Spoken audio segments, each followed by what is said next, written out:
Breaking news. Green car found in a crash. And we looked inside to see if anyone was hurt, and it looks like Elmo, the 70-year-old man in Elmo, was in a car crash. He also had that 24/7 championship with him. It seems like it's going to be vacated now. So if there's any challengers out there, the title is up for grabs. And Elmo? Oh, he's hurt.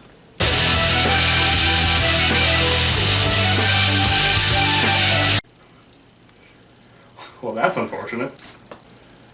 Sucks to be him.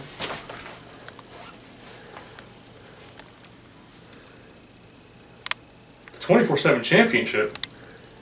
I can't take this. I didn't earn it.